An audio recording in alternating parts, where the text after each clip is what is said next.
terrorists around the world who are committed to killing Americans and destroying our way of life.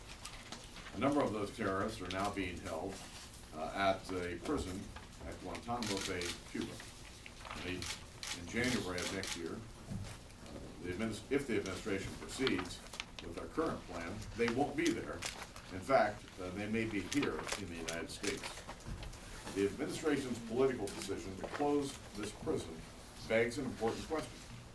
What is the administration's overarching plan for defeating the terrorists? In simplest terms, this bill requires a conversation with the American people as to why these releases or detentions are proper and what we are doing as a nation to assure that and keep them safe. Last point. This week, Secretary Gates completed a tour of the Middle East.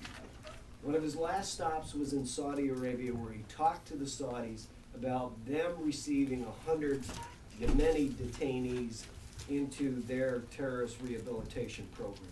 As you look across the globe, whether in the Middle East or many of our allies in Europe, every people, every nation has been talked to except the American people. That's wrong, and this bill is intended to fix it. I support banning the Gitmo detainees from being brought into the United States because they will become a threat to American citizens. These people are terrorists.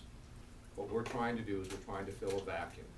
The president has set a goal, but over the last 3 months, he's never put in place a plan to achieve this goal.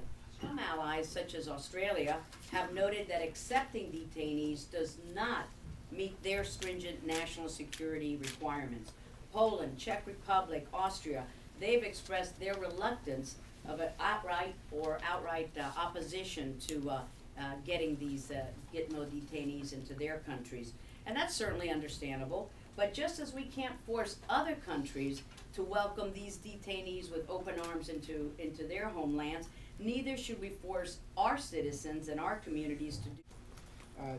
If these detainees are transferred to the United States, the Supreme Court has ruled that they are entitled to some constitutional rights. In fact, the United States already gives these enemy combatants more rights than any other country ever had. And if they are transferred to the United States, federal courts are very likely, all you have to do is find one judge, to give them even more rights. And I'll give you a couple of examples. Under the Fourth Amendment, you have a prohibition against unreasonable searches and seizures. Under the Fifth Amendment, you have a right to remain silent. So that raises the question, what happens to the information you obtain or hear after a terrorist is captured? Is that going to be admissible or not?